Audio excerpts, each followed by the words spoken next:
오늘도 하나님을 찬양하며 나가겠습니다.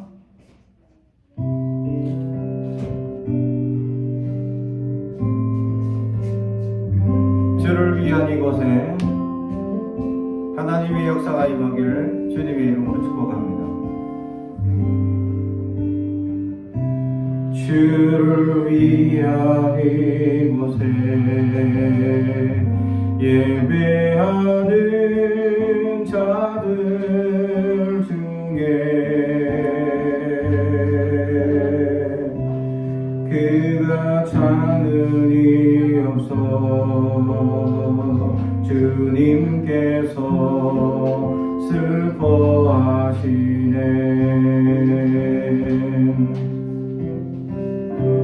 주님이 찾으시는 그 한 사람 그 예배자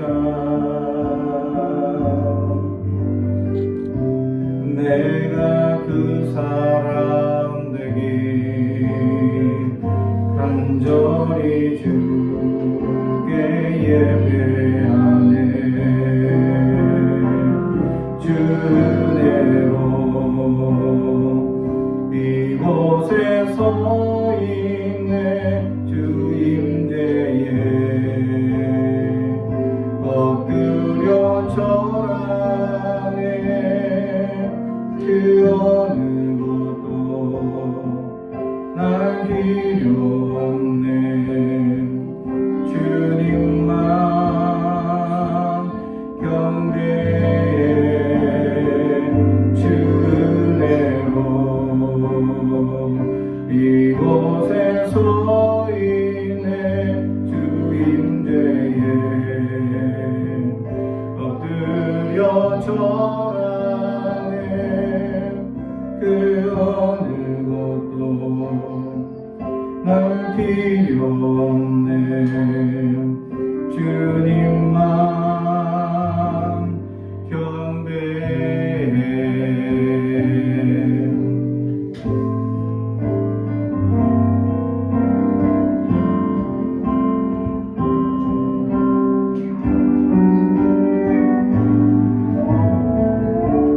주를 위한 이곳에 예배하는 자들 중에 그가 찾으니 없어 주님께서 슬퍼하시네.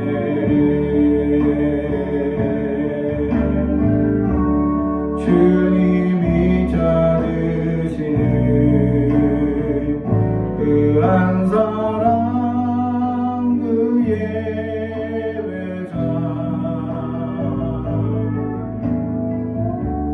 내가 그 사람 되길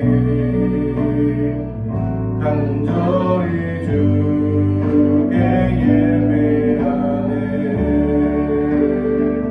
주 은혜로 이곳에 서 있네. 주 임재에 엎드려 절하네. 그 어느 것도 난 필요 없네. 주님만 경배해. 주 은혜로 이곳에 서 있네. 주 임재에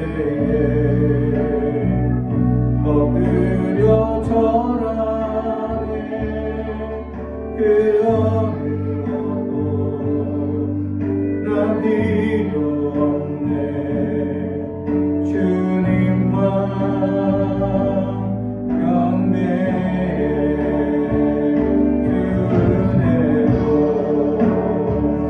이곳에 서 있네. 주 임재에 엎드려 절하네. 그 어느 것도 난 필요 없네.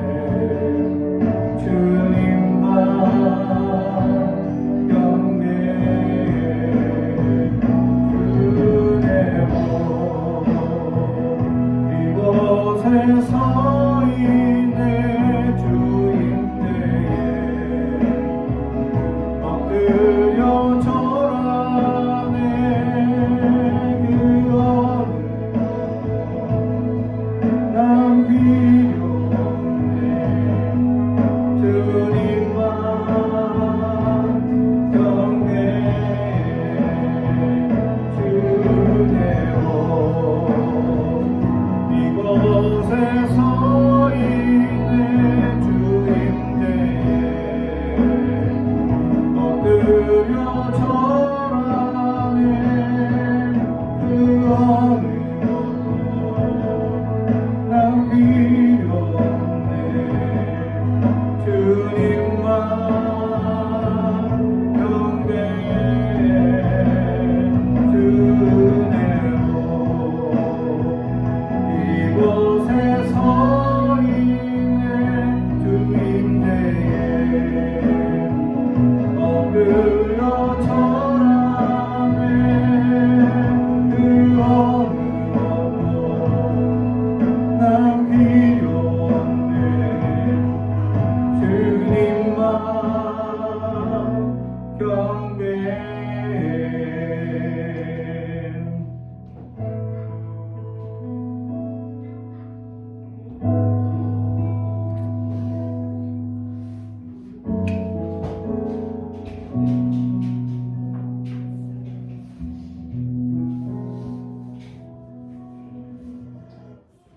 우리 계속해서 하늘에 계신 우리 아버지 찬양합니다.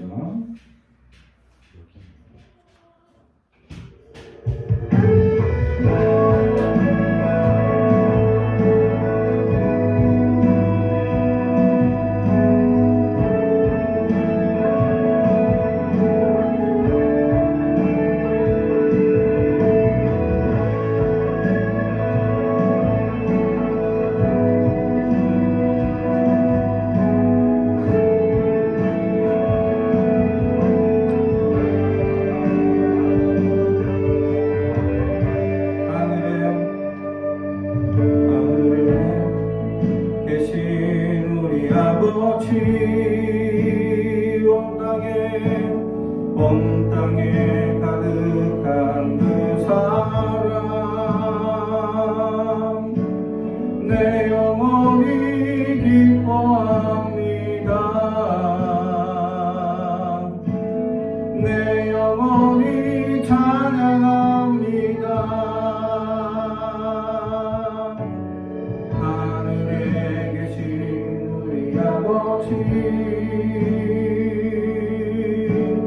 온 하늘 가득한 그 영광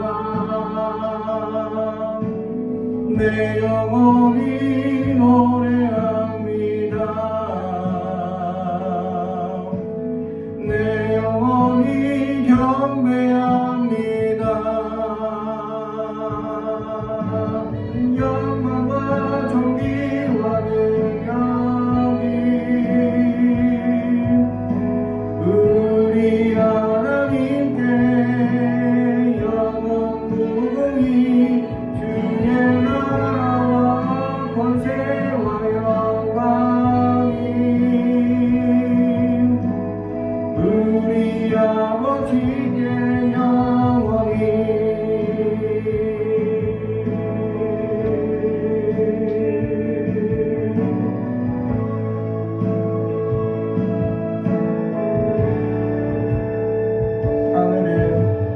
하늘에 계신 우리 아버지 온 땅에 가득한 그 사랑 내 영혼이 기뻐합니다 내 영혼이 찬양합니다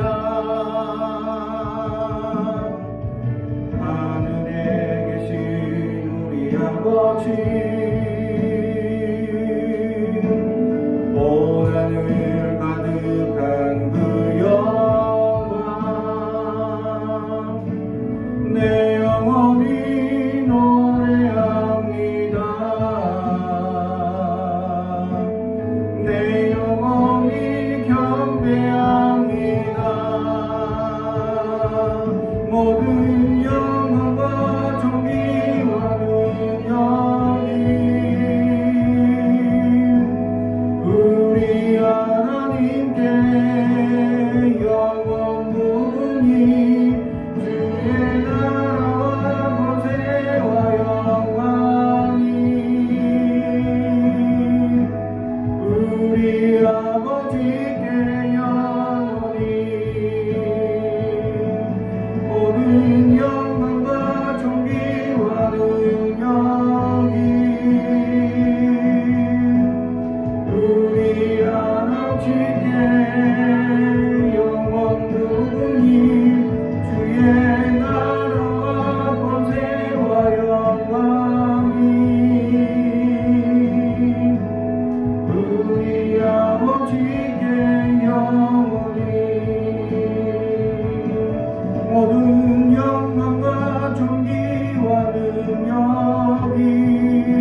온 땅에 가득한 그 사랑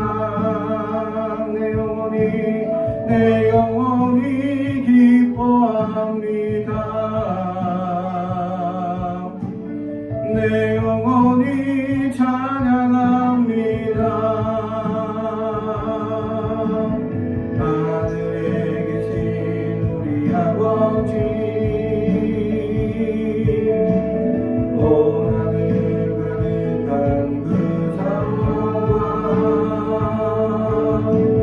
내 영혼이 노래합니다.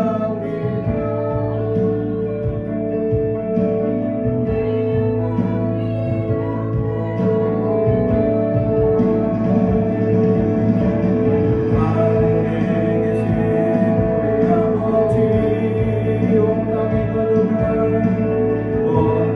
가득한 그 사랑 하늘에 계신 우리 아버지, 온 하늘 그 영광 하늘에 계신 우리 아버지, 온 땅에 가득한 온 땅에 가득한 그 사랑 하늘에 계신 우리 아버지, 온 하늘 가득한 그 영광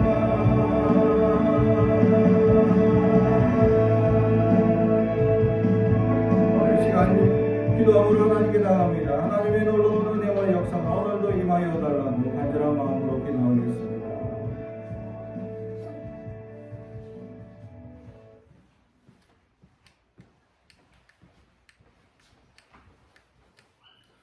오늘 우리에게 주시는 하나님의 말씀은 고린도전서 8장 1절에서 13절 말씀입니다. 고린도전서 8장 1절에서 13절.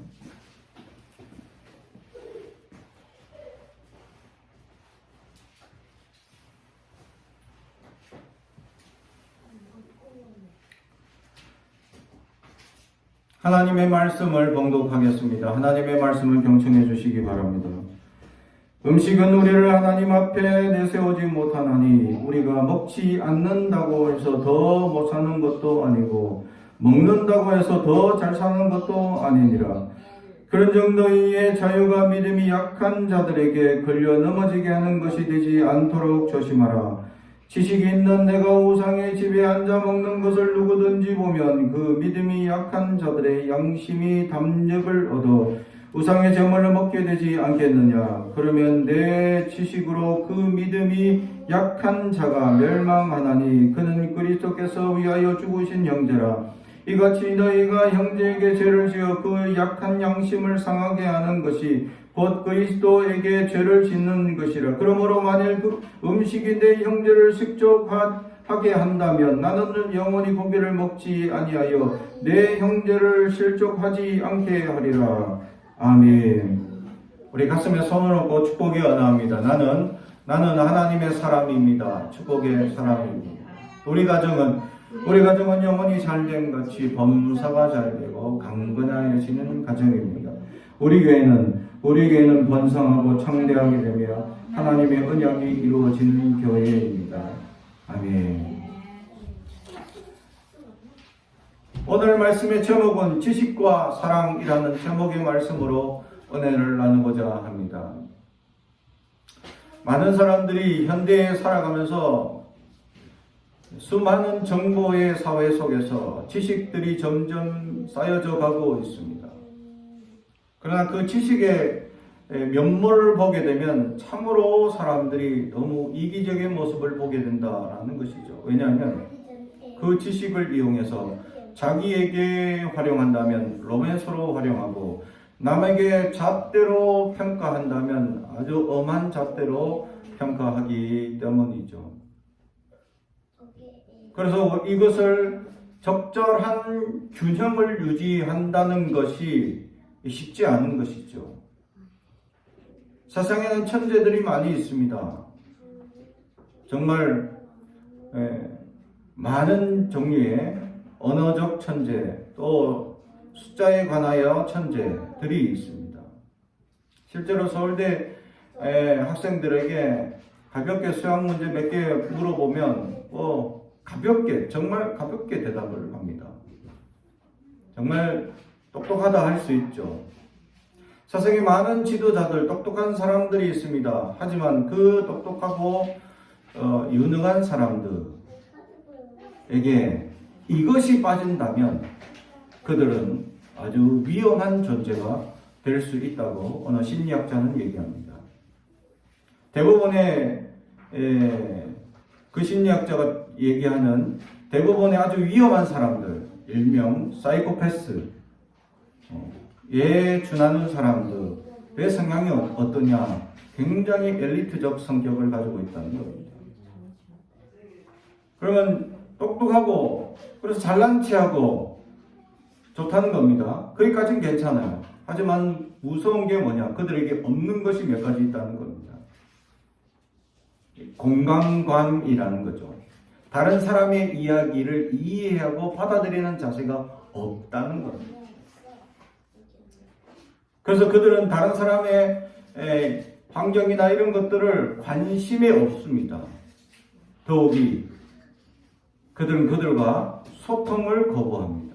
그래서 이들은 공감감도 없을 뿐더러 소통이 되지 않는 사람을 우리는 사이코패스라고 얘기합니다. 사이코패스는 그나마 그 사람들이 자기 스스로 똑똑하다고 생각하는 사람들이 대부분 많습니다. 자기는 똑똑한데, 굉장히 똑똑한데, 그리고 실제로 굉장히 똑똑한 사람들이 이런 건강감과 소통이 없으면 사이코패스가 되는 거죠. 그런데 똑똑하지 않은 사람이 건강감이 없고 소통이 되지 않는 사람을 우리는 뭐라고 얘기하지 않습니까? 그냥 고집불통이라고 얘기합니다. 똑똑하지도 않아. 근데 공감하지도 못해, 사람들의 얘기. 그리고 소통도 되지 않는 사람. 이런 사람을 우리는 고집불통이라고 얘기합니다. 저를 너무 심하게 쳐다보는 사람이 한 사람이 있는데. 그죠? 우리가 가끔 고집 부리고 화를 낼 때가 있습니다. 그때 소통이 되지 않고 대화가 되지 않는 상황이 벌어질 수 있는 거죠. 그럴 때 우리는 고집 부리거나 아집을 낼 때가 있다라는 거죠. 그러면서 사람들 간에 많은 지식이 있고 어느 수준의 엘리트적 성향이 있음에도 불구하고 그 사람이 공감과 소통이 된다면 그 사람은 우수한 인재가 될 수가 있다. 그래서 세상의 리더자로 세워질 수 있는 것이죠. 그래서 지도자는 똑똑해야 합니다. 그리고 그만큼 공부해야 합니다. 그 리더자가 어느 무리의 리더자가 된다는 것은 쉬운 일이 아니죠. 그들을 이끌어가는 책임이 있어야 되기 때문입니다. 교회의 리더자는 기도하는 사람이 되어야 합니다. 하나님과 소통이 이루어져야 하기 때문이죠. 하나님과 소통 없는 목회자는 이단이 되기 쉽기 때문이죠. 하나님과 소통이 되지 않는 직분자들은 자기 고집과 아집만 내세우기 쉽다라는 사실. 하나님 또 이 종교적인 부분에서 하나님과 소통이 가장 중요하기 때문이죠. 두 번째로 세상의 사람들은 리더자들은 사람과의 소통이 중요합니다.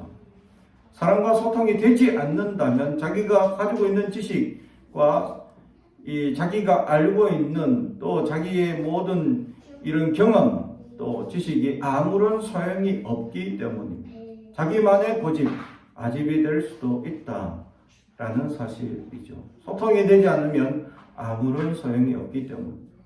그것을 공감감을 가지고 내가 가지고 있는 지식을 그들에게 이해하고 그들과 같이 더불어 살 수 있도록 베풀어 나간다면 그것은 훌륭한 지도자가 될 수 있는 위치에 설 수 있기 때문입니다. 그래서 지식을 가지고 있다는 것은 책임이 있다라는 것이죠. 내가 어떤 분야에서 전문가다 있다라고 얘기할 수 있는 것은 아무로 중요한 사실입니다.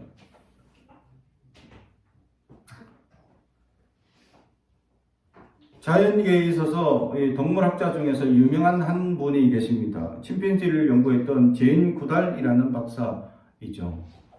근데 그분의 특이한 이력이 아주 중요합니다. 제인 구달 박사인데 그는 석사도 하지 않고 학사도 하지 않았습니다. 다시 말하면 대학교를 다니지 않았어요. 보통은 대학교를 다니고 대학교 4년을 마치면 학사라는 게 주어집니다. 그리고 또 이제 2년이나 3년 전문 과정을 들었으면 그러면 석사의 과정을 마치게 되죠. 석사를 하게 되면 논문도 발표하게 됩니다. 그리고 박사라는 과정은 또 다른 한 2년, 3년에 또 자기만의 더 깊은 분야를 찾아서 연구하게 됐을 때 그 연구의 업적을 논문으로 발표하면 박사라는 학위를 주어지게 됩니다.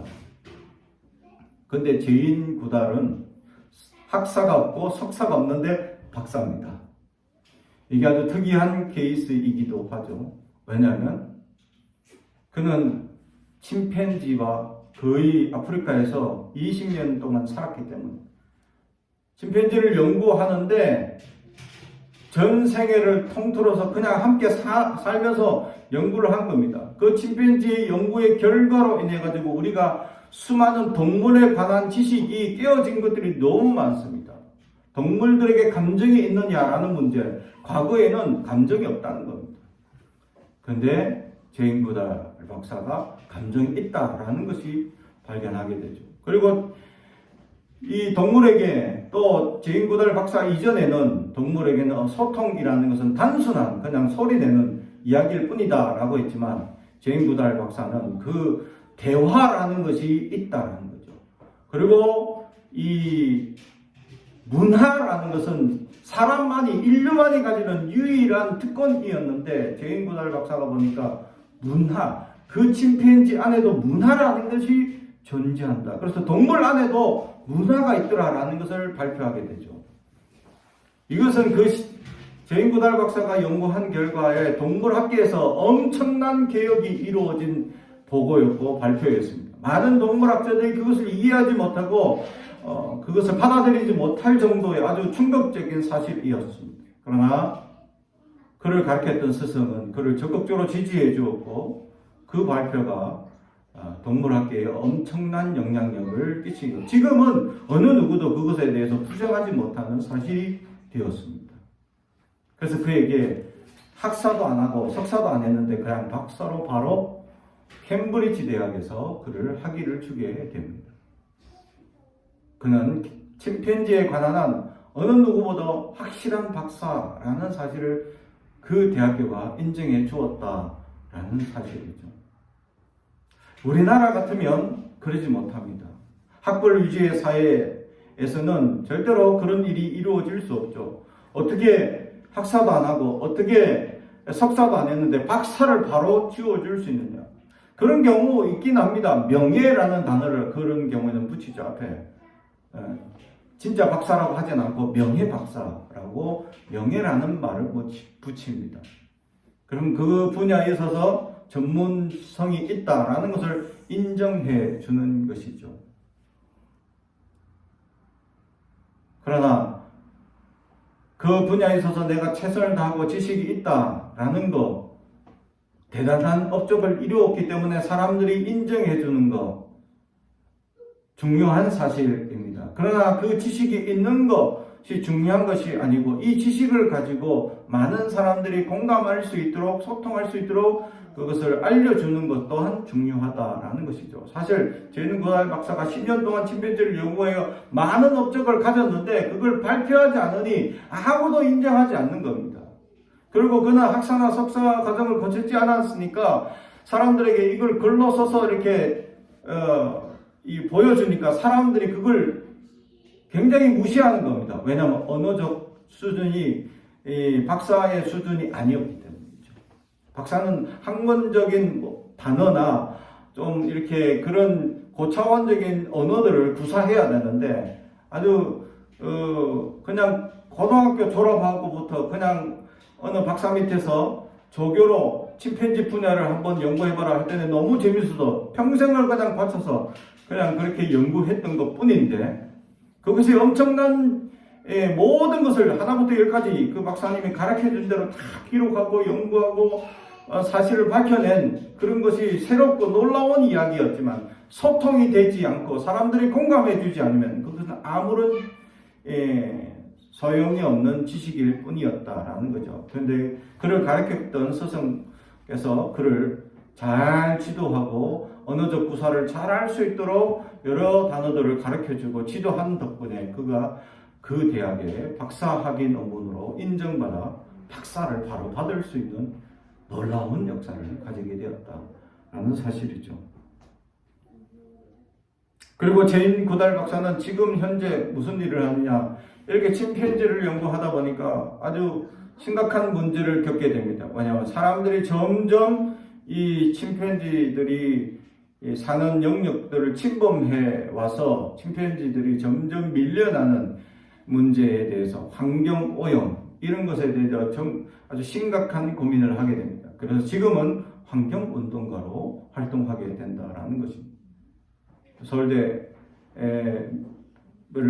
이 교수로 재직하셨던 어느 교수님께서, 그분이 대부분 동물학자들은 또 식물학자들은 은퇴하고 나면 대부분 환경운동가들이 되어 있다라는 얘기를 합니다. 왜냐하면 자기가 연구하는 이 동물이나 식물들이 너무 환경에 오염돼서 죽어가는 것을 목도하기 때문이다 라고 얘기합니다. 그렇죠? 자기의 지식을 많은 사람들에게 소통하기 위해서는 지금 우리 인간이 어떤 일을 벌이고 있는지에 대해서 알아야 된다라는 것을 얘기합니다. 그래서 교회에는 오류가 많이 있었습니다. 과거에는 공룡이란 존재가 성경에 이야기 나오지 않았기 때문에 부인했습니다. 그런데 현대에 와서는 그것을 부인할 수 없는 증거들이 많이 드러났죠. 화석이나 이런 것들 연구를 통해서. 그래서 부인하지 않습니다. 그런데 현재 또 부인하는 문제들이 있습니다. 외계인의 존재에 대해서 부인을 하죠. 이것은 외계인에 대한 존재에 대해서 일단 과학적으로 증명된 것이 없기 때문에 지금까지 부인해 왔었습니다. 그러나 미국에서 아주 최근에 충격적인 사실을 고발합니다. 그것이 뭐냐? 많은 미국의 조종사들이 미확인 물체를 촬영하거나 발견한 기록들을 한데 모은 것을 공개한 겁니다. 미확인 물체에 대한 기록들이 있다라고 공개를 한 거죠. 그로 말미암아 이 미확인 물체에 대해서 우리 사회에 우리가 알지 못하는 어떤 존재들이 우리를 감시하거나 보고 있을 수 있다라고 하면서 우리가 대비해야 된다. 그들이 호전적일 수도 있고 또는 아주 그들이 우리와 우애를 나눌 수도 있기 때문에 알 수 없기 때문이죠. 그러나 어느 과학자는 이렇게 얘기합니다. 우리 지구의 나이를 이제 24시간으로 나눈다면 공룡이 존재했던 시간까지의 기간이 언제냐? 지금까지의 나이를 24시간으로 공룡은 10시 30분까지 존재했답니다. 그러니까 태어나서 지금까지 쭉 존재해 있다가 어마어마한 시간 동안 존재한 거죠. 그럼 1년은 지구를 하루 24시간이라는 기간 안에 축소한다면 얼마나 존재했냐? 인류는 단 3초만 존재했다는 겁니다. 몇천 년을 존재했던 이 인류가 그런 공룡보다 존재의 가능성이 짧았다라고 얘기를 합니다. 그러면서 지적 수준을 가진 이 인류가 단 3초라는 기간을 존재하고 있는데, 다른 어떤 행성에도 그런 지적 수준을 가진 어떤 존재가 아주 짧은 이 기간에 존재할 것인데, 그 존재하는 기간 동안, 우리의 존재 기간 동안 서로 만나는다는 것은 정말 천만분의 1, 엄청난 기회가 되지 않으면 만나기 어렵다라고 얘기를 하기도 합니다. 존재할 수도 있으나 만나기는 굉장히 가능성이 어려울 수도 있다. 하지만 현재 미확인 물체들이 떠다닌다라고 미국은 밝혔다. 아주 복잡한 사실들이 증명되고 있죠. 이런 지식들이 우리의 사회에 얼마나 영향력을 끼칠 것이냐라는 것입니다. 앞으로 어떤 우리의 다음 세대에게 어떤 영향력을 끼칠 것이냐라는 것이죠. 오늘 성경은 2000년 전에 있었던 유대교가 기독교화되면서 일어나는 지식의 문제가 부딪히게 됩니다. 그것이 뭐냐? 바로 음식을 대하는 태도였다라는 것이죠. 유대인으로서는 먹지 말아야 할 음식들이 율법에 정해져 있었습니다. 그래서 이 율법에 정해진 대로 굽이 갈라졌거나 또는 이제 되새김질 하지 못하거나 이런 음식을 못 먹게 했습니다. 그래서 소고기만 먹어야 되는 아주 훌륭한 법을 만드셨죠. 소고기만 먹다니. 그래서 이슬람 문화 속에서는 소고기만 먹죠. 돼지고기 안 먹죠. 그런데 신약에 넘어오면서 이 부정적인 음식에 대해서 하나님께서 사도 베드로에게 계시를 줍니다. 유대인들이 먹어서는 안 되는 음식들을 막 보여주죠. 그래서 베드로가 저 이런 음식 먹은 적 한 번도 없습니다. 그리고 먹지 않을 겁니다. 하고 막 이렇게 내가 안 먹어. 절대 안 먹었는데요. 하고 하나님께 막 이렇게 항변을 합니다. 그런데 자꾸 보여주죠. 그리고 먹어라 라고 말씀합니다. 그것을 상징하는 것은 이방인의 전도에 대해서 허락을 하신 것이죠. 하나님께서 문을 여셨다라는 개념입니다. 그래서 유대인들 뿐만 아니라 모든 이들이 음식에 있어서 자유하게 되었다라는 증명이기도 한다라는 것이죠. 이방인들의 전도한다는 것은 이방인 문화를 존중하고 그들을 복음으로 이끌어 가는데 그들의 삶의 문화 양식과 전혀 상관없이 예수만 믿으면 된다라는 구조가 형성이 된다라는 것입니다. 그렇죠? 그래서 우리는 성찬식을 우리는 떡과 포도주라고 얘기합니다. 떡이라고 표현하죠. 실제로는 빵입니다. 그죠? 유대인들이 떡을 알았을까요? 그러나 우리는 우리 문화에 떡이라는 것을 가져오게 됩니다. 그리고 어떤 나라에서는 포도주도 술을 자체를 안 먹으니까 어떤 주스를 사용해서 성찬식을 하기도 하죠. 문화가 변화된 거지. 근데 그것도 인정한다라는 것입니다. 지식이라는 것은 우리가 알고 있다. 내가 교회 생활 오래 하면서 그것을 지키고 고수한다라는 것은 하나님의 중심이냐 아니냐라는 자세이죠. 제가 청년 때만 해도 교회 안에서 성전 안에서 기타 치는 거 이거는 있을 수 없는 범죄였습니다. 실제로 제가 특히 경상도 저 아래에서 아주 이 보수적인 교단적 성격을 가진 그런 이제 아주 20년, 아니 30년 전에 신앙생활 할 때였죠. 그때 이제 찬양 인도를 위해서 찬양을 뽑기 위해서 이렇게 찬양 연습을 하고 있는데 아니 이 성전에서 기타 치고 있다는 거예요. 아니 예배 드릴 때 찬양 인도하면서 제가 기타 치는 거 치고 있지 않습니까? 라고 얘기하니까 아니 그때는 예배니까 허용이 된다는 거예요. 근데 연습은 여기서 하지 말라는 거예요. 그래서 심지어는 그때는 드럼도 교회 안에서 치지 못하게 했습니다. 그나마 허락한 게 기타와 피아노 둘뿐이었죠. 그런 아주 자기들 생각에 자기들 지식이 그것이 옳다고 생각하고 그것을 고수하던 시대가 있었다라는 것입니다. 지금 그렇게 얘기하면 누가 뭐라고 얘기합니까? 꼰대라고 얘기를 하죠. 있을 수 없는 사실이죠. 이해할 수 없는 말입니다. 그러나 그때는 그게 통용했다라는 것. 그래서 젊은 청년이었던 저는 이해를 할 수 없어서 물어봤죠. 왜 안 됩니까? 예배 시간에 내가 기타 치면 찬양 인도하는데 연습은 여기서 왜 하지 못하게 합니까? 연습은 여기서 안 돼요. 예배 때 하는 건 되는데 연습은 여기서 안 돼요. 그래서 저쪽 교회관 가서 하라는 거예요.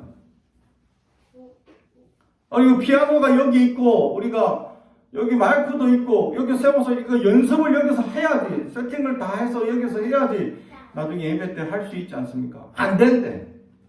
하지 말래. 그리고 청년들끼리 모여서 따로 이제 본당에서 찬양을 하기 위해서 기타를 잡고 치는 거 안 된대. 여기서 하지 말아요. 그냥 교육관 가라. 그랬던 시절이 있었다. 우리가 알고 있는 지식, 우리가 알고 있는 경험, 우리가 알고 있는 생각들이 정말 하나님 앞에 옳은지의 판단력이 달랐던 시대들이 있었다라는 거예요. 어쩌면 지금도 우리가 아는 지식, 우리의 생각들이 하나님 앞에 올바르지 못한 생각들이 있을 수 있다라는 것이죠. 그래서 오늘 성경은 이 음식에 관해서 유대인적 성격으로 먹지 말아야 될 음식, 부정적인 음식에 있어서 사도 바울에게 만약에 내가 음식을 먹지 않는다면 안 믿는 사람들에게 전도를 했는데 그들은 그 음식들을 잘 먹어. 그래서 그들과 어울리기 위해서 같이 먹어야 될까요? 먹지 말아야 될까요? 대한 문제였다는 거죠. 그래서 사도 바울은 먹으라는 겁니다. 같이 먹어도 된다. 일평생 절대로 돼지고기 안 먹던 사람, 돼지고기 맛을 모르던 사람, 그 사람이 예수를 믿음으로 말미암아 믿지 않는 무리와 함께 앉아서 같이 그들과 식사를 하는 문제가 생기게 된 거죠. 복음을 들으니까 너무 좋습니다. 바울 선생님 저희 집에서 같이 식사하시죠. 하는데 돼지고기 먹지 말라는 음식들만 가득 차 있는 거예요. 먹어야 될까 말아야 될까? 어떻게 해야 될까요? 제가 선교 갔을 때 그런 문제가 있었습니다. 그들은 이 빵을 한 일주일 전에 한꺼번에 만들어 놓습니다. 그래서 이 빵이 일주일쯤 되면 어떤 상태가 되냐? 약간 삭혀진 맛이 납니다. 곰팡이가 생기기 직전 삭혀져서 약간 시큼새콤한 맛이 빵에서 이 고소하고 구수해야 될 빵이 시큼새콤한 맛이 또 군내가 살짝 납니다. 그래서 일주일째 되는 빵을 먹게 되면 이게 저는 장이 약해서 바로 이제 난리가 나는 거죠. 근데 신방을 가는데 매일 그 집에서 매번 그 집들마다 그 빵을 다 내주는 겁니다. 먹어야 될까요? 말아야 될까요? 저는 아주 맛있게 먹었습니다. 어떻게 될지 몰라. 나중에 하나님은 책임지겠지 하고 주는 거 다 먹었어. 나한테 맞지 않는 음식들도 있습니다. 그런데 주는 대로 다 먹어야 되지 않겠어요? 그들은 손님이라고 대접하는 음식들을. 그래서 다 먹었습니다. 결과가 어땠을까? 집에 돌아왔을 때 그냥 쏟아지는 역사가 있었습니다. 그렇죠. 우리가 살아가면서 문제들이 많이 있습니다. 어려움을 많이 겪죠. 그러나 그것이 하나님 복음에 어떻게 옳은지 그른지에 대한 문제는 하나님께 달려있습니다. 우리가 하나님의 앞에 나아가고 기도할 수 있느냐라는 것이죠. 그러나 혹시 한 사람이라도 내가 그 음식을 대하여서 시험을 얻는다면 그 음식은 일체 먹지 말라라는 것입니다. 그래서 기독교인들은 술과 담배를 하지 않습니다. 우리 한국의 기독교인들은 술과 담배를 하지 않습니다. 이것이 우리 한국의 특유의 문화입니다. 술을 한다고 담배를 먹는다고 어느 나라도 기독교인 그렇다고 해서 기독교인이 아니다라고 정의하지 않습니다. 어느 나라도. 그러나 한국만큼은 그것을 구별합니다. 그것이 우리의 문화였죠. 근데 복음을 전하는 상황 속에서 기독교인인데 술을 먹어. 기독교인도 담배를 펴. 하는 상황이 들려지는 이야기가 너무 많았다라는 거죠. 제가 청년 때 직장을 다닐 때 직장에서 나에게 술을 먹이기 위해서 하는 말들이 그래요. 내 어머님이 권사야. 근데 맨날 집에서 술 드시더라. 그러니까 먹어라. 내가 아는 어떤 분이 장로님인데, 그분 맨날 술 많이 드시고 욕도 많이 하시고, 인간 별로 안 좋다. 그러니까 넌 먹어라.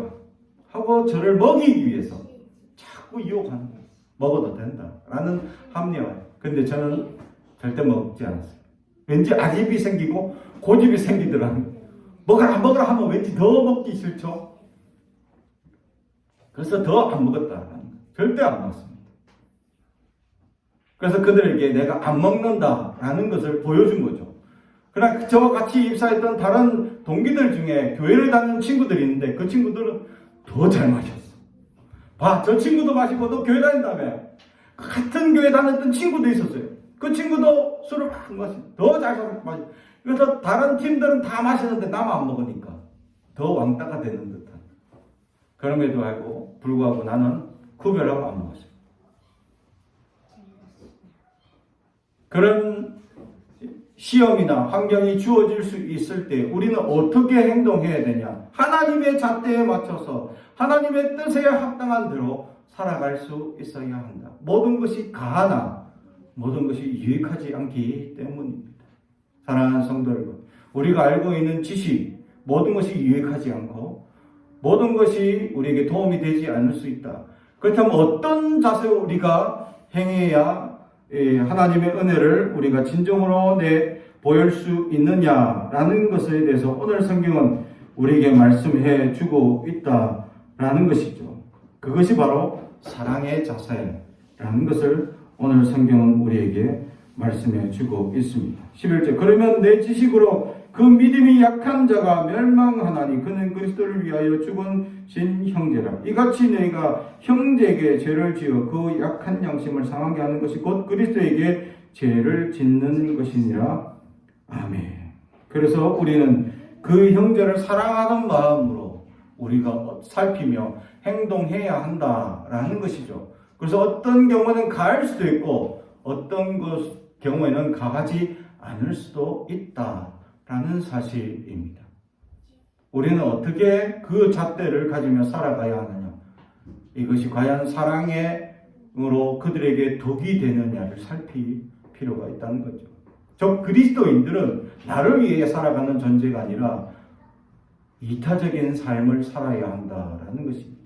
다른 사람을 살피고 다른 사람을 이해하고 다른 사람을 위한 존재가 우리가 되어야 한다라는 것입니다.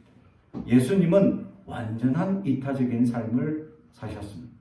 우리에게도 그러한 남을 위하고 다른 이들을 구하며 다른 말로 형제를 사랑하는 것이 지극히 넘쳐 그들을 살피는 마음으로 살아갈 수 있는 사람, 그런 사람이 될 수 있기를 주님의 이름으로 축복합니다. 기도하겠습니다. 사랑과 은총이 가득하신 아버지 하나님 감사합니다. 우리에게 많은 은혜와 많은 지식과 많은 경험이 있습니다. 과연 이것들이 우리에게 얼마나 많은 도움이 되고 얼마나 많은 은혜가 되는지 살피게 하옵소서. 우리에게 하나님 허락하신 형제 자매들을 바라보게 하시고 그들의 아픔과 고통을 이해하게 하시며 그들과 함께 나누는 은혜와 믿음이 넘치게 하옵소서. 이 땅에 아버지 하나님 고통과 눈물이 있사오니 하나님 이 땅에 있는 고통과 눈물의 이웃들의 눈물들을 닦아줄 수 있는 용기를 허락하여 주시고 지혜를 허락하여 주시며 하나님의 은혜가 넘치는 삶으로 살 수 있도록 인도하여 주옵소서. 감사드리며 예수님의 이름으로 기도합니다. 아멘.